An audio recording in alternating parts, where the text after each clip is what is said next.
You are now listening to theGrio's Black Podcast Network, Black Culture Amplified. Hello, and welcome to another episode of Writing Black. I'm your host, Maisha Kai, lifestyle editor here at theGrio, and I am having a full circle moment today because our guest, I've been a stan of since 1994 here in Chicago at the Double Door. The Roots did this incredible show.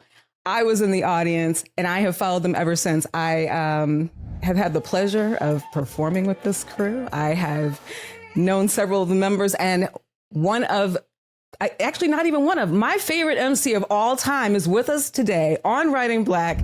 Lost generation, fast-paced nation, world population confront their frustration. That's right, Tariq Trotter, also known as Black Thought, is here to discuss his new memoir, The Upcycled Self. It is so great to have you here. Thank you for having me, and thank you for such a beautiful intro. I need to take you on the road, boy. Listen, I've already lived my dream of performing with the legendary Roots crew, but I was so astounded by this memoir. We're going to dig deep into that and a whole bunch of other things. You, as I said, are my favorite MC of all time. And I know I'm not alone in that. It does not make me unique. But this is not the memoir that I think people would have expected from you. Yes, there's a little bit of history of how the Roots came to be, but this is really, there's Black Thought and then there's Tariq Trotter. And I would love to know why this felt like the right time to tell Tariq Trotter's story in full. I think, part of it might have to do with midlife, but I think a huge chunk of it is having told my story or some variation, a version of my story for such a long time. There was no place left to go other than sort of the uncharted terrain, which was what I'd avoided. I managed to build a career on avoiding. But at this stage of the game, it was sort of the only place to go. And I felt I felt like why not now? I felt like why not now? But then also now or never. You know what I mean? Like if not now, then when? I just sort of got it done. I guess going into the process, I didn't really realize how cathartic of an experience it was going to be, but it was it's been great. You just used one of my favorite words, which is cathartic, which I think at its heart, that is what writing can be. And I can even say as a reader, it can be as well. I had some catharsis reading this memoir. And the subtitle, which I do think is so important here as well, is this is a memoir on the art of becoming who we are. And you just said something really interesting, which was that you've built a career on avoiding, which I think is so wild because I think so many people who have followed your career, followed your lyricism, we would never guess that. You seem so, not just thoughtful in everything that you do, but so transparent. So I would love to hear a little bit more about that, like what you consider to be avoiding. How do you feel that manifested in your career? I'm just I've been super calculated and guarded. Well, I've been, I'm always guarded, private, and introverted sort of person. And I've just been super calculated with the pieces of myself that I've made, available to the listener, to, my fans, the audience over the years. And not in a selfish way. I think I've been, generous in other ways, but, the one thing that I've always held on to, I guess most closely is my personal story. You know what I mean? Like the origin story of it all. And, I always knew that there would be some body of work, through which I would be able to tell that story. I just, I hadn't realized until a couple of years ago that it was going to be, my first book. I almost, probably would have bet money that it wouldn't have been. You know what I'm saying? I feel like, an artist's first book, it's a memoir.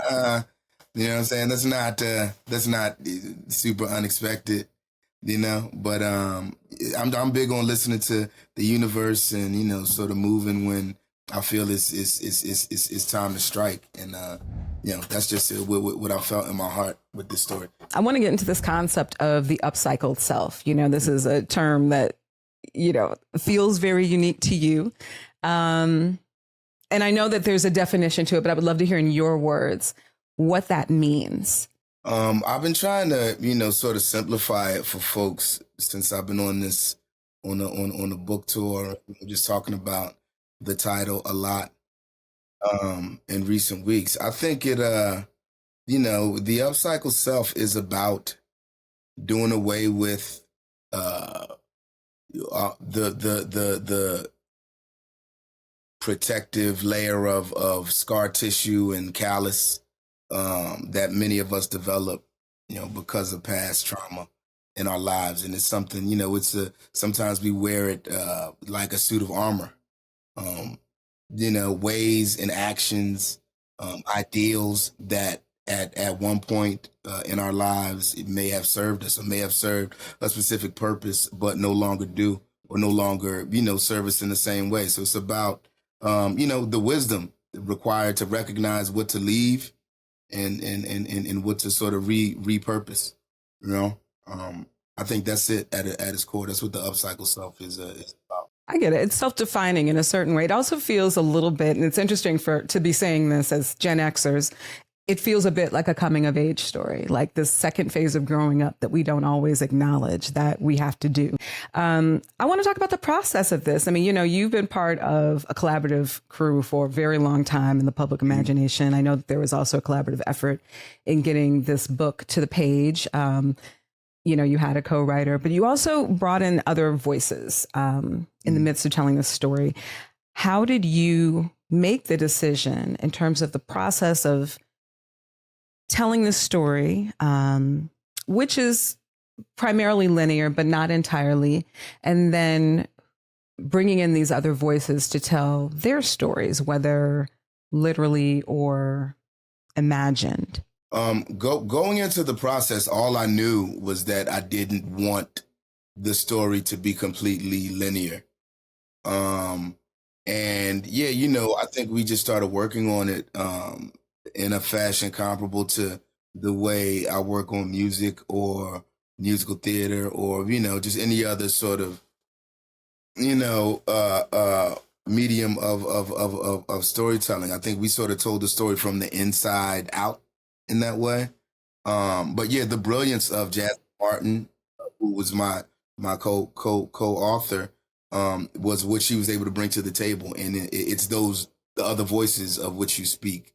When you hear my mother, when you hear, my uncle speaking, those aren't their exact words. It's well, in my uncle's case, he's, my oldest surviving relative, and Jasmine has, interviewed him in the past. Like, they've had conversations for other projects. But in my mother's case, her only point of reference was, like my recollection and, maybe, what she heard secondhand in those conversations with my uncle. And I think it was brilliant the way she was able to really embody my mother's energy and spirit. And I can't really describe it. But, people who have read the book, who knew my mother and who, have always known me well, got the same sort of feeling. You know what I mean? It's something I don't know that even she's able to explain. But that's like what you're talking about. That's Jasmine Martin. Well, shout out to Jasmine Martin. And we're going to talk a little bit more about process when we come right back with more Tariq Trotter and more Writing Black. I'm Torre. Join us for crazy true stories about stars who I really hung out with, like Snoop, Jay-Z, Prince, Kanye, and the time I got kidnapped by Suge Knight. Don't miss my animated series, Star Stories with Torre, from the theGrio Black Podcast Network.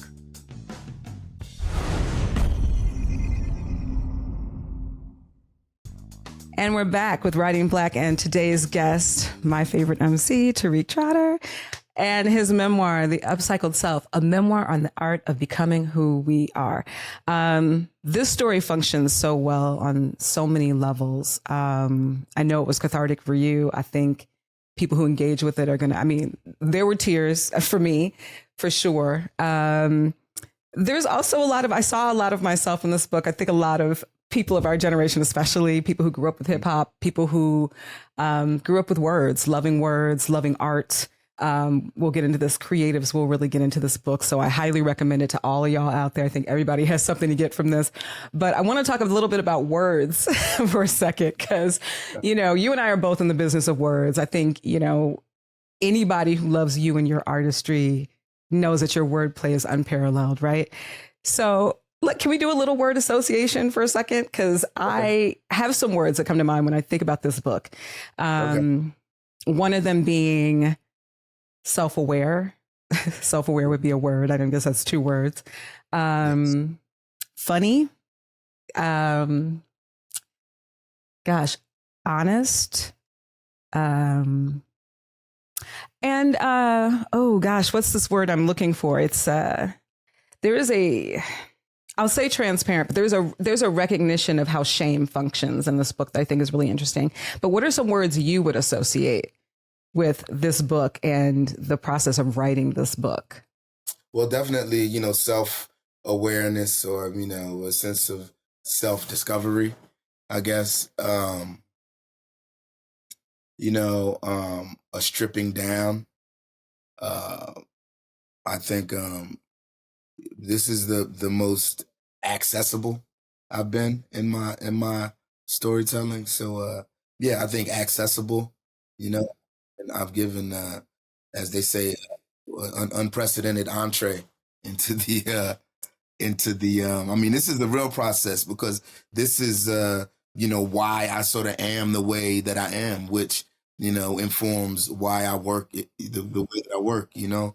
But yeah, I think the folks are going to be able to find different value in different parts of the story.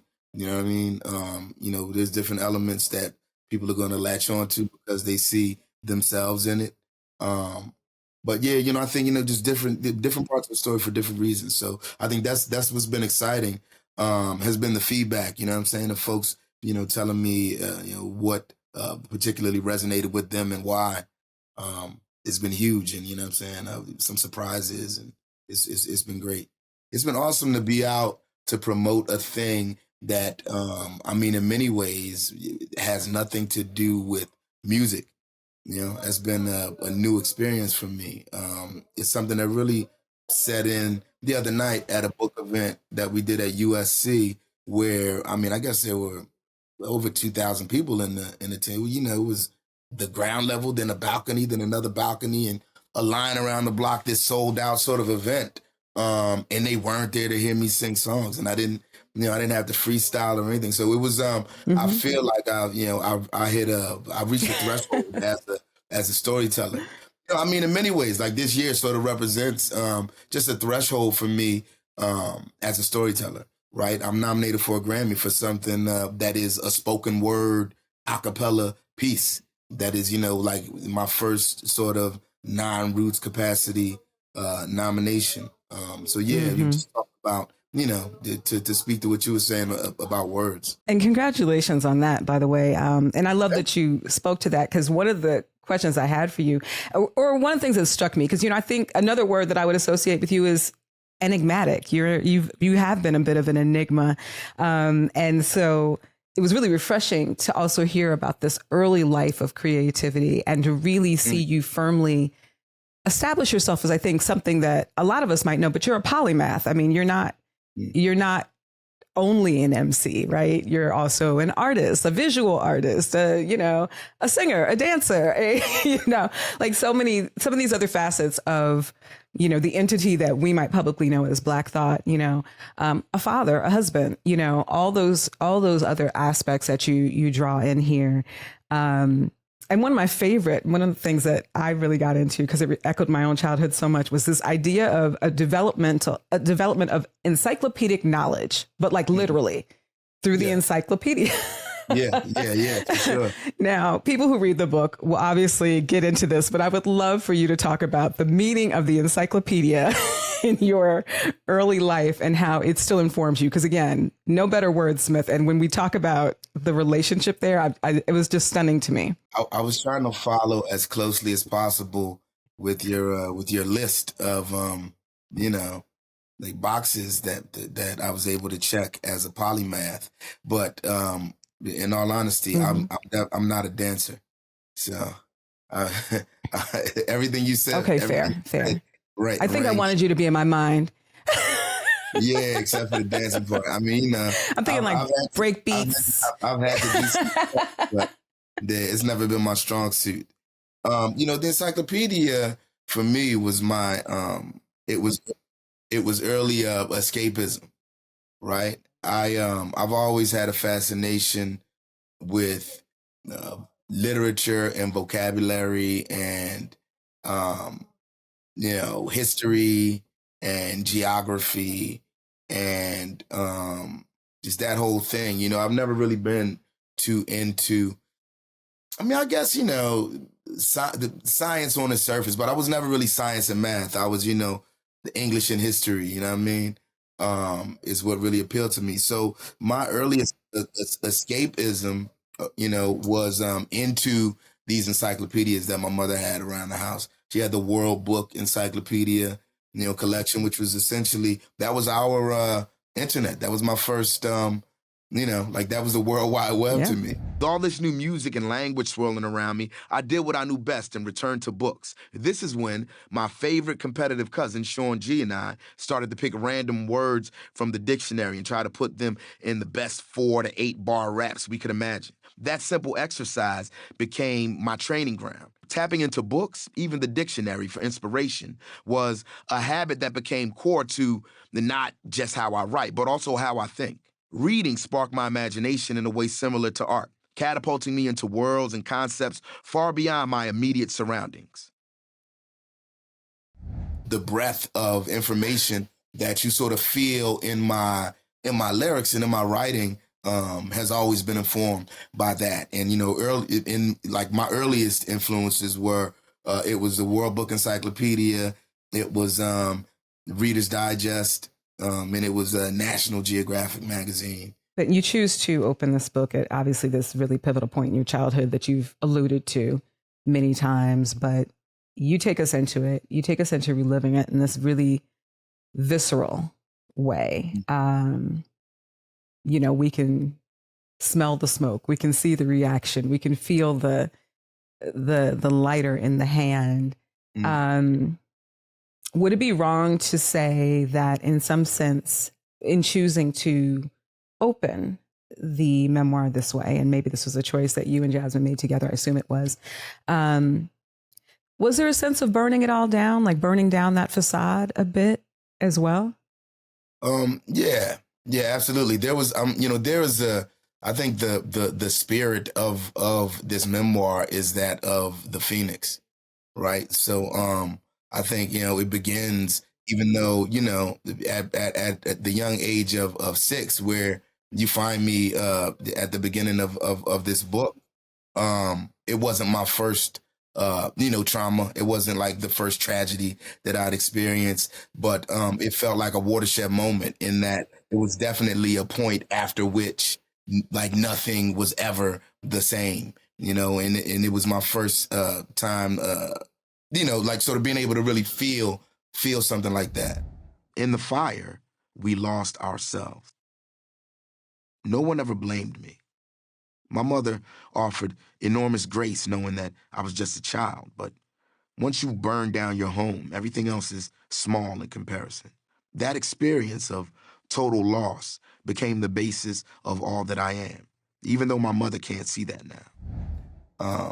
So I think the spirit of this story though is that of the Phoenix and things having been just things, right? Pieces, parts, pieces of ourselves, many of which were lost in the fire, but others that were forged in the fire into something else. So I love that. We're going to talk a little bit more about that in just a moment when we come back with more Writing Black. We are back with Writing Black and today's guest, Tariq Trotter.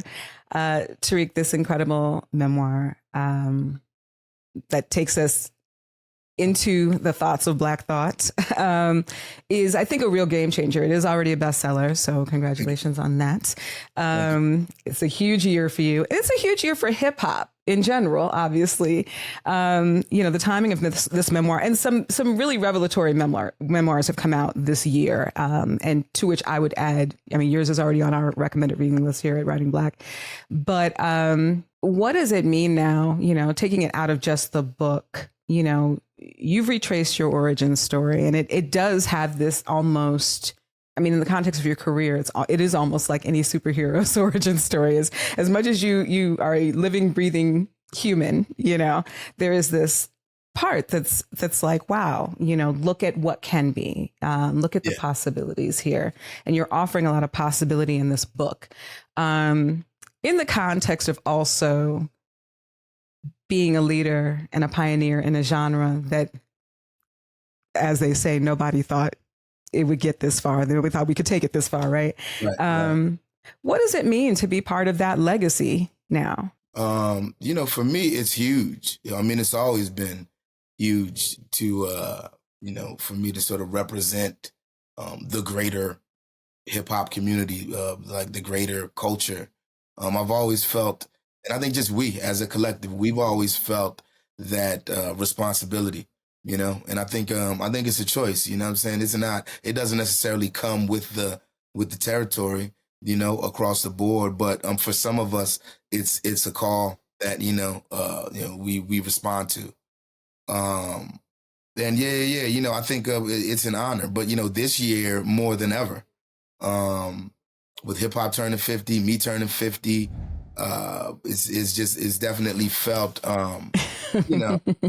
it's felt monumental in very many ways. But I've never taken that responsibility, that honor that has been bestowed upon me to sort of represent, hip hop on a multi-generational level, for granted.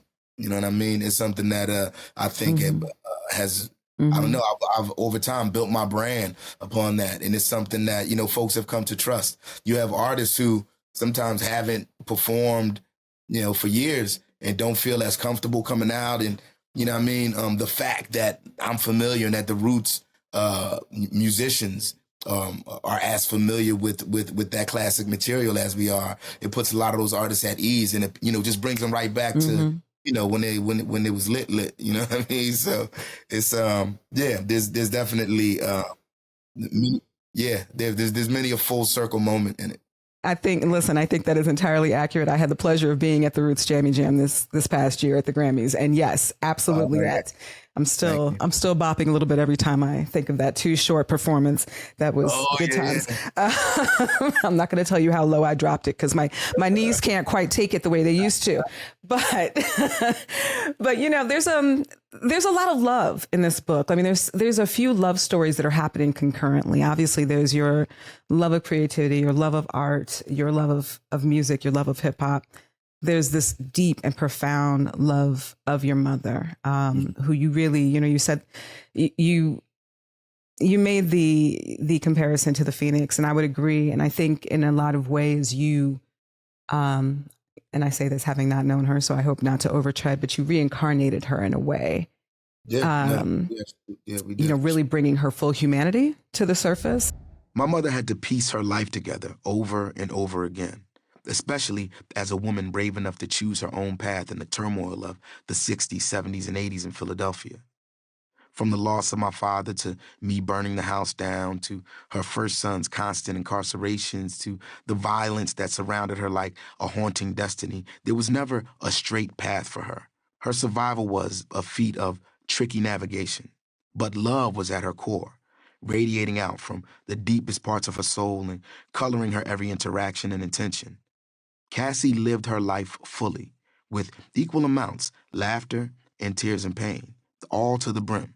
She could see past the bane of this realm and maintain a pureness and clarity in her vision of who she was, who I was, and who she wanted me to be. This thing that happens, with loved ones where memories can get flattened, especially when it feels like their flaws, seem to supersede their virtues. And that felt really, really gorgeously rendered and really, really beautifully done. Was that a really difficult process for you? Or was it something you've been meditating on long enough that you were just eager to get it out? For me, it was a little of both. It's something that I definitely had meditated on for quite some time. And I felt an urgency to get it out. But yeah, there's still an anxiety associated with that.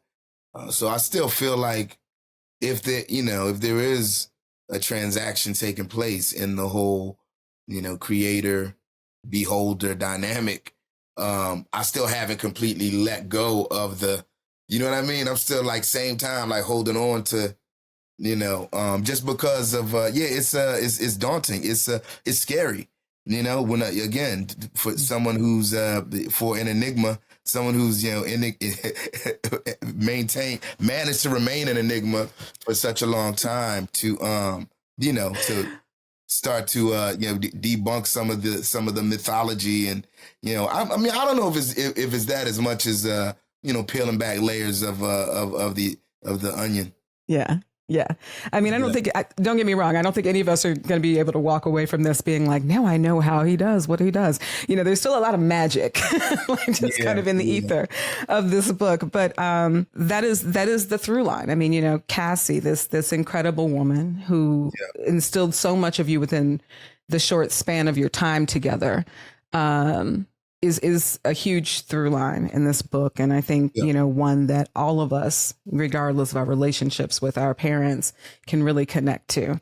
The imperfections, the trauma that parents inevitably visit on their children, no matter how good or virtuous they may be. It's a love story for the ages. It really is. And I hope that you're proud of telling it.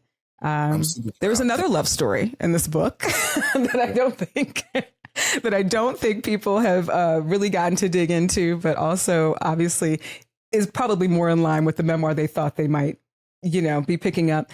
And that is your love story with, your chosen brother, Amir Thompson, who, obviously we can't talk about the Roots crew without talking about the two of you. And there's a real vulnerability in that retelling of, how you met, your friendship, the fact that friendships grow and evolve and change and morph and, expand and contract over time. We offered a necessary level of escapism to one another. I was deep in the world of hip hop and rap. Crack was hitting right on my front step and then deep in my mother's veins. I was a part of all of it. There was no keeping the outside.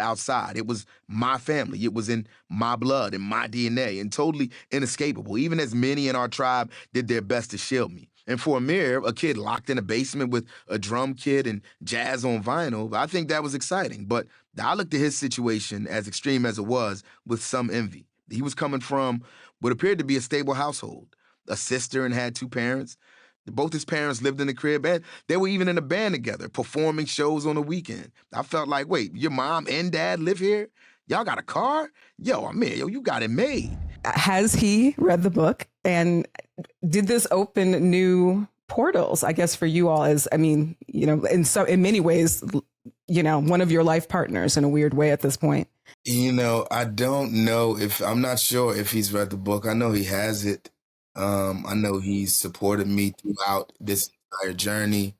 But oddly enough, I'm gonna be on his podcast as a guest, and I'm gonna ask him if he's read the book. But there is definitely that's another love story dynamic that you sort of see in the in the Upcycled Self is his and mine and our brotherhood. And at its core, this story is about, the ways in which we deal with grief and loss and, cope with trauma and that whole thing. I think it's about that as much as it's about, the roots in the creative process, if not more. But, and I think, but because of that, there is a certain, amount of vulnerability and just nuance. It's a delicate story. It's sensitive information, so I had to treat it as such. and that really comes through. And I think for me as a reader and somebody who reads a lot of books, that was part of what made it so powerful. It's interesting, like those words, the juxtaposition of those words, going back to wordplay, that, you know, delicate and nuanced and sensitive.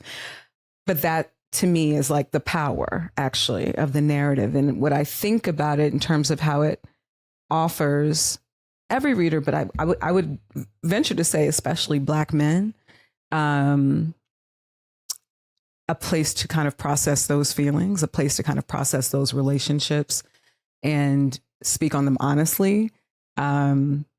Was that one of your intentions, or is that just a kind of a happy side effect of what happens here? No, that was absolutely one of my intentions. You know, that was absolutely one of my intentions. I think that's the foundation from which this story in its entirety sort of evolved.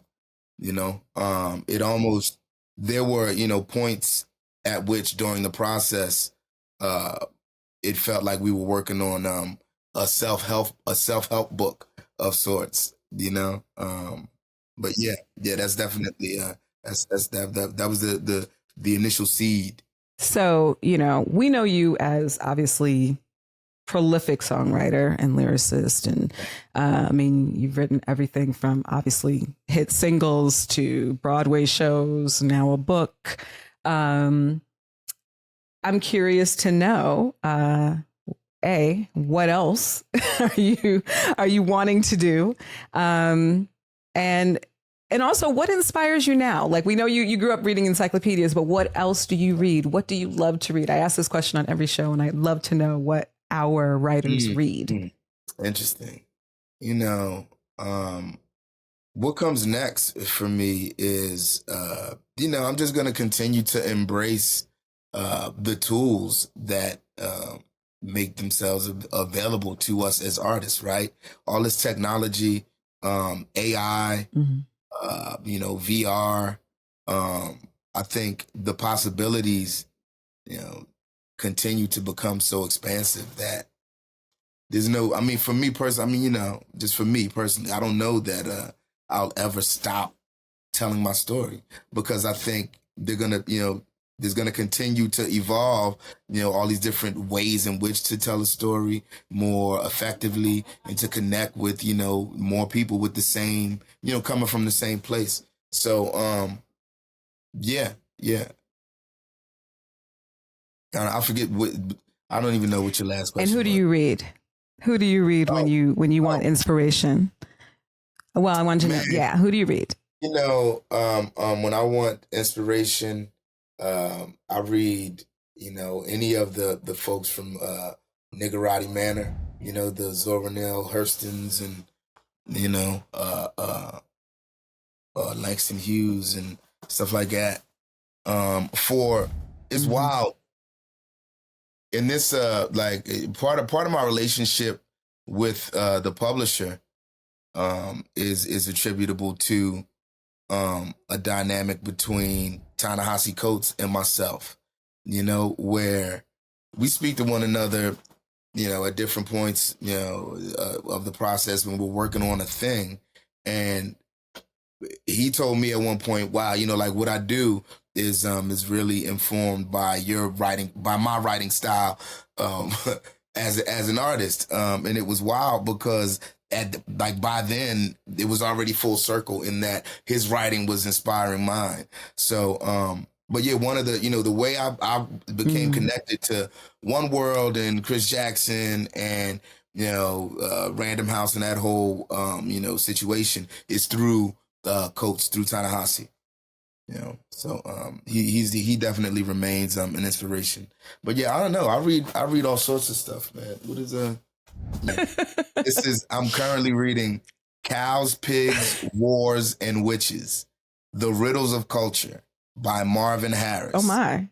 He's one of America's leading anthropologists. Okay. And this is about solutions to the perplexing question of why people behave the way they do, which is that's dope to me. You know, I'm heavy into the 30 for 30 of it all, into the Ken Burns style of documentarianism. That's another thing that also comes next. What, you know, we have sort of cooking up is 215, our TV and film production company. And, I'm looking forward to my directorial debut and looking forward to, producing and executive producing, more joints, you know what I'm saying? Just continue to tell our stories in different ways to remain, gatekeepers in that way. So you were just talking about this incredible collective of writers in the Harlem Renaissance. And I couldn't help but sit there and think to myself, I was like, but this is also what the Roots crew has done. So many artists that we know, that we love, that we admire, that we've discovered, have really, you all in many ways have been that glue, in the same way that, we might talk about a dark tower, back in the Harlem Renaissance. There's like, none of it surprises me at this point when when you were talking about, old heads coming up and being comfortable, new talents, you've made them comfortable. So I think, we were talking about your legacy in the world of hip hop, but there is also this legacy in terms of this preservation and I think promotion of Black creativity and Black culture. And I personally want to thank you for it, but I also just want to hear how you feel about that at this point. Like if that's been just organic, if it's the intention, if it's the mission, if it's, this is just what you do, Yeah, I think it's both. I think it's both intentional and organic. And I think, just a certain appreciation for the arts and for, culture and, the culture, this culture, our culture. It's something that is very Philadelphian. Philadelphia is a city that is no one thing. It's more a place that people wind up than a destination. And those accidental arrivals come together to create a layered intersection of histories, memories, and heritages. Learning to navigate its subtle lessons and boundaries is a rite of passage in and of itself. Even though Mount Airy held my roots, South Philly was my molding, for better and for worse. In West Philly or North, stratification of the races could happen more easily. Less interaction needed to take place in blocks, less crowded, less blended. But off the river, next to the ports, attracting both the crooks and hard hustlers and tireless workers alike, South Philadelphia was Philly in its purest form. Speaking to the whole Harlem Renaissance, of our own, of it all, and sort of making, a way where there was none and creating a platform where there was none. That's what we did, in the early 90s, with the scene in Philadelphia and, our jam sessions that evolved into the Black Lily, But yeah, I think the book is, in that, the book is just as much a love letter, a love story, an observation of the relationship between Philadelphia and myself as a Philadelphian, and how it's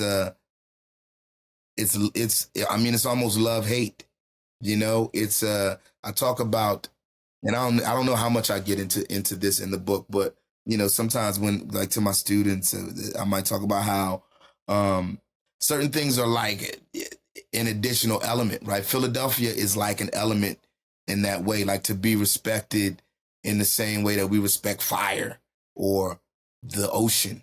You know what I mean? It's like, that's that which gives us life. You know what I'm saying? But that in an instant can also take it away. Yeah, and that's another. It's my mother and my story. Love story. It's Amir and my love story. It's my city and my love story. And it's about self-discovery. As a Chicagoan, I deeply relate. And I actually found myself the whole time being like, God, these are like two parallel universes. Like I would describe my hometown the same way. Listen, I cannot thank you enough for this book. I think fans of the Roots, but fans of Black creativity, fans of yours are going to love this. If you all have not yet, you writing Black viewers out there and listeners, The Upcycled Self, a memoir on the art of becoming who we are, is a must-have for your shelves. It's on mine. It should be on yours. Gift it, all that good stuff. And we will be staying tuned to see what Tariq Trotter has coming next. But in the meantime, thank you so much for joining us today for this episode of Writing Black. It was so special to me personally, and I'm sure to a lot of our listeners. Thank you so much, Maisha, for a lovely conversation. Thank you. Thanks for having me. Hey, it's your girl, Maisha, and I just had an incredible conversation with Tariq Trotter of the legendary Roots crew, and his memoir, The Upcycled Self, a memoir on the art of becoming who we are, is one of my top reads for this season. It is in this year in general. It is a phenomenally beautiful work, and it is deservedly a bestseller. But there are a few other memoirs that came up in the last year that I do think you should dig into that, for me, had some really incredible parallels with both Tariq's story and just the story of like hip hop culture, Gen Xers like myself. It's the story of a generation, really. Now, Jeezy's not, okay, he's not a Gen Xer. However, his book, Adversity for Sale, this is also a memoir that's Adversity for Sale, you gotta believe, it has a lot of the similar elements to Tariq's book in terms of being kind of equal parts memoir and self-help and really inspirational, I guess I would say, told in a totally different tone. But there are some revelations in here. And I think anybody who's loved his music or just curious about yet another enigma in our midst, this is a good one to dig into. Now, this next one, you may have seen her here on Writing Black, and listened to our conversation together. It was one of my favorite conversations since we launched the podcast, just simply because, again, another enigma, pulling back the curtain. A lot got lost in the headlines, but if you can get past those, Worthy was a really great memoir. It's a great read. You will not be able to put it down, and it won't be because of the juicy bits. There's some real deep vulnerability and transparency in here. Again, a lot of parallels between this narrative and Tariq Trotter's narrative. And again, look past the headlines to the humanity. I think this is a worthy read. And those are my recommended reads for this week. We hope you will come back and enjoy more Writing Black with us and catch up on all the old episodes on the theGrio Black Podcast Network. We will see you next time. Thanks so much for joining us for this week's episode of Writing Black. As always, you can find us on the theGrio app or wherever you find your podcasts.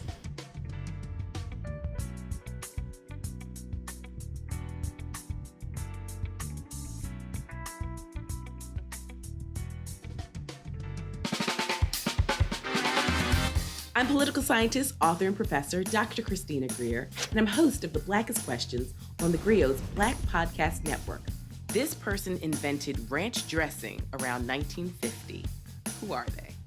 I have no idea. This all began as an exclusive Black History trivia party at my home in Harlem with family and friends. And they got so popular, it seemed only right to share the fun with our theGrio listeners. Each week, we invite a familiar face on the podcast to play. What was the name of the person who was an enslaved chief cook for George Washington and later ran away to freedom? In 1868, this university was the first in the country to open a medical school that welcomed medical students of all races, genders, and social classes. What university was it?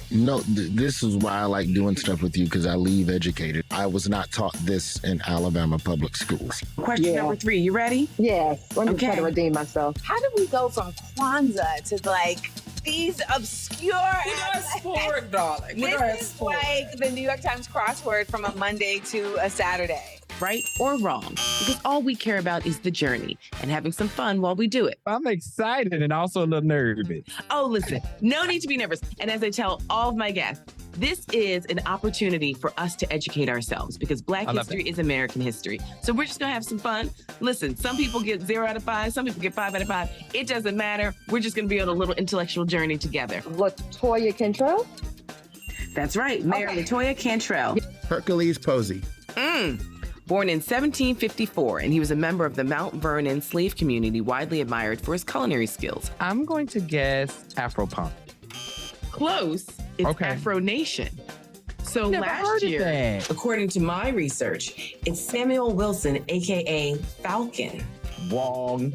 Wrong. I am disputing this. I'm very, very, very, very 99.9999 sure that it is Representative John Lewis, who is also from the state of Alabama. That lets you know, Christina, we got some goodness come out of Alabama. There is something in the water in Alabama, and you are absolutely correct. The harder they come.